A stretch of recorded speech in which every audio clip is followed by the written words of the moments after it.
آرام فرما رہے تھے، ایک سوراخ کو بند کرنے کے لیے کچھ نہ ملی تو ابو بکر نے اپنی پاؤں کی ایڑی اس میں رکھ دیا تھا اور وہاں سے ایک زہریلی چیز نے ڈس لیا، اور ابو بکر انتہائی تحمل اور برداشت کے ساتھ اس تکلیف کو برداشت کرتے ہیں۔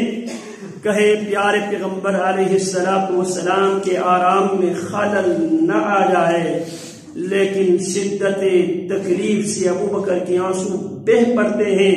پیارے پیغمبر کے چہرہ انور پر جب ابو بکر کے آنسو گرتے ہیں، پیارے پیغمبر علیہ السلام کی آنکھ کھلتی ہے۔ پیارے پیغمبر نے دیکھا ابو بکر کی آنکھوں سے آنسو جاری ہے۔ پوچھا کیا ہوا ابو بکر؟ کہنے لگے اللہ کے حبیب کسی چیز نے ڈس لی ہے، اور وہاں پر پیارے پیغمبر علیہ السلام نے یہ انسانی تاریخ کا پہلا سلائیوا تھراپی ہے، لعاب کے ذریعے علاج کرنا۔ آج میڈیکل سائنس میں اسے سلائیو تھراپی کے نام سے جانا جاتا ہے، انسان کے لعاب سے علاج کیا جاتا ہے۔ محمد الرسول اللہ صلی اللہ علیہ وسلم صدیق اکبر رضی اللہ تعالی عنہ کے زخم پہ اپنے لعاب مبارک ڈالتے ہیں، اور میرے رب کا بھی ایک عجیب نظام تھا۔ جو کام جناب صدیق اکبر سے لینا تھا، میرے رب نے اس زہر کے اثرات کو ڈی ایکٹیو کر دیا، اس کو ہول کر دیا۔ اور بہت سے مورخین لکھتے ہیں جب ابو بکر رضی اللہ تعالی عنہ 22 جمادی الثانی سن 13 ہجری کو وفات پاتے ہیں، اللہ کی فضل سے اسی زہر کے اثر سے شہادت کی موت دنیا سے لے جا۔ جس طرح میرے رب نے میرے نبی کو بھی خیبر کے دن زہر کھلایا گیا تھا، میرے رب نے اس زہر کے تاثیر کو نبی کے مشن مکمل ہونے تک کے لیے ہول کر دیا تھا، ڈی ایکٹیو کر دیا تھا۔ اسی طرح میرے رب نے ابو بکر کے جسم کے اندر جو زہر چلا گیا تھا، اس زہر کو جو کام ابو بکر سے لینا تھا، اس کام کو لینے تک میرے رب نے اس زہر کے اثرات کو ہول کر دیا۔ اور جب میرے رب نے ابو بکر کو بھی دنیا سے واپس بلا لیا، اسی زہر سے میرے رب نے میرے ابو بکر کو بھی تاج صداقت کے ساتھ تاج شہادت سے بھی سرفراز فرمایا۔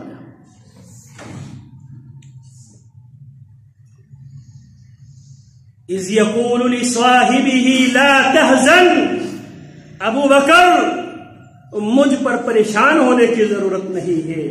اسی لیے جب غار سے نکلے صدیق اکبر رضی اللہ تعالی عنہ کبھی پیارے پیغمبر علیہ السلام کے آگے سے چلتے ہیں، کبھی آپ علیہ السلام کے پیچھے آتے ہیں فوراً، کبھی دائیں چلے جاتے ہیں، کبھی بائیں چلے جاتے ہیں۔ اس تصور کے ساتھ، اس سوچ کے ساتھ، اگر آگے سے دور سے کوئی دشمن میرے نبی کے ساتھ میں اگر بیٹھا ہے، اگر تیر چلائے، میرے نبی سے پہلے وہ تیر مجھ پر لگے، میرے نبی محفوظ رہے۔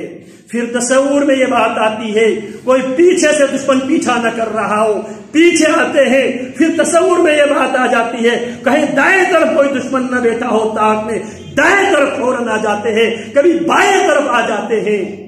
یہ میرے نبی کے ساتھ وفاداری کا بے مثال، بے نظیر، محبت کا، عقیدت کا، دوستی کا یہ اعلیٰ ترین نمونہ ابو بکر پیش کرتے ہیں۔ نبی کی جسمانی طور پر بھی حفاظت کی ذمہ داری میرے رب نے ابو بکر کو دی۔ جب مکہ میں تھے تب، جب مکہ سے باہر نکل رہے تھے تب، جب بدر کے میدان میں تھے تب۔ جناب علی رضی اللہ تعالی عنہ ایک دن اپنے ساتھیوں سے سوال کرتے ہیں،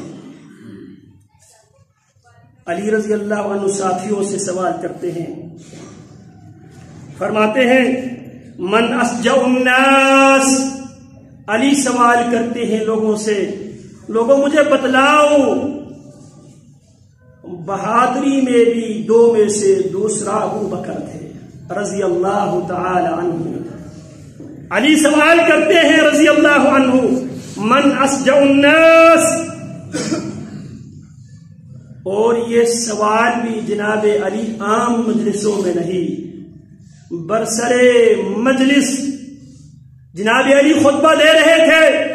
خطبنا علی، یہ محمد بن عقیل بن ابی طالب، محمد بیٹے ہیں عقیل کے، عقیل بیٹے ہیں ابو طالب کے، یعنی یہ روایت بیان کرنے والے بھی کوئی باہر کے نہیں، یہ اہل بیت رسول اللہ میں سے ہے، جناب علی کے بھتیجے ہیں محمد بن عقیل بن ابی طالب، علی بن ابی طالب.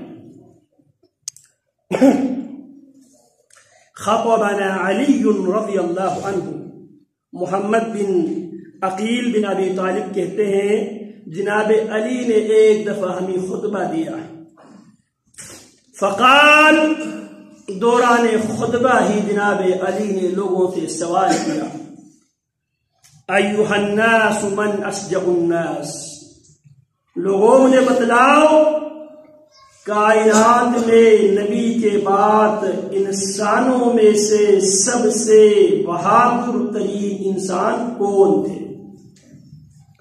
قلنا انت یا امیر المؤمنین، ہم نے جواب دیا اشجع الناس بعد الانبیاء آپ ہی ہے، کیونکہ بدر کے میدان میں بھی عتبہ کے مقابلے میں آپ ہی اترے تھے، احزاب کے موقع میں عمر ابن عبد ود کے مقابلے میں آپ ہی اترے تھے، خیبر میں بھی مرحب کے مقابلے میں آپ ہی کو اتارا گیا تھا، تو لہذا آپ سب سے بہادر انسان ہے.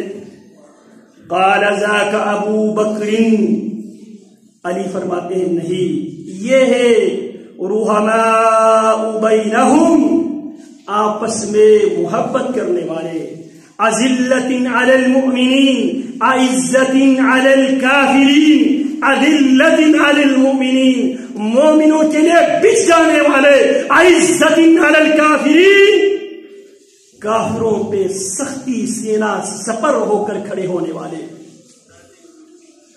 اولئک آبائی فجئنی بمثلہم اذا جمعتنا یا جریر المجامع، یہ ہمارے اسلاف ہے، یہ ہمارے نبی کے صحابہ کرام ہے، کسی کے پاس ایسی کوئی جماعت ہے تو لا کے دکھائیے.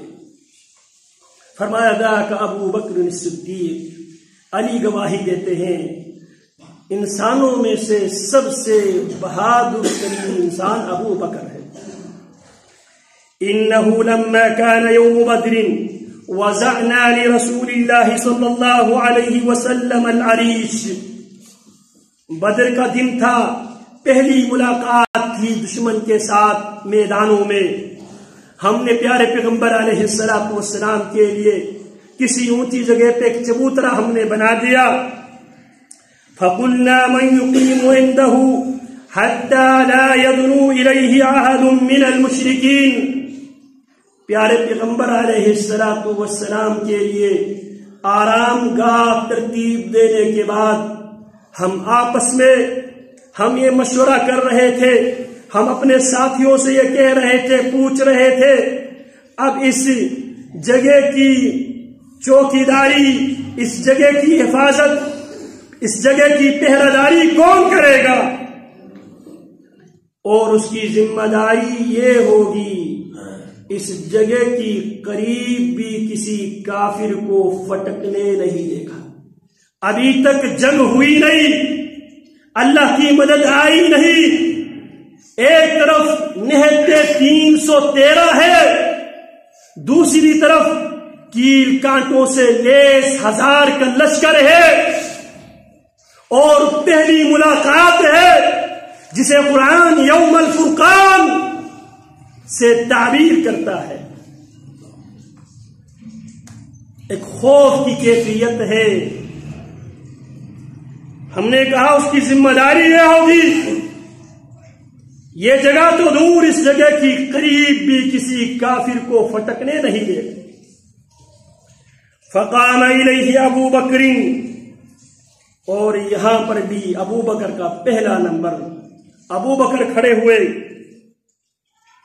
وَإِنَّهُ كَانَ شَاهِرًا السَّيْفَ عَلَى رَأْسِهِ، اور جناب علی منظر کشی کرتے ہیں، ابو بکر تلوار لہراتے ہوئے وہاں پہ کھڑے ہو گئے. كُلَّمَا دَنَا إِلَيْهِ أَحَدٌ حَوَا إِلَيْهِ أَبُو بَكْرٌ السَّيْفَ، کیونکہ سب سے حساس ترین پوائنٹ وہی جگہ تھی جس جگہ پہ محمد رسول اللہ صلی اللہ علیہ وسلم بیٹھے تھے، آرام کر رہے تھے، نگرانی کر رہے تھے. جب بھی کوئی مشرک قریب آتا، جناب ابو بکر تلوار سے اسے کاٹ کے رکھ دیتا.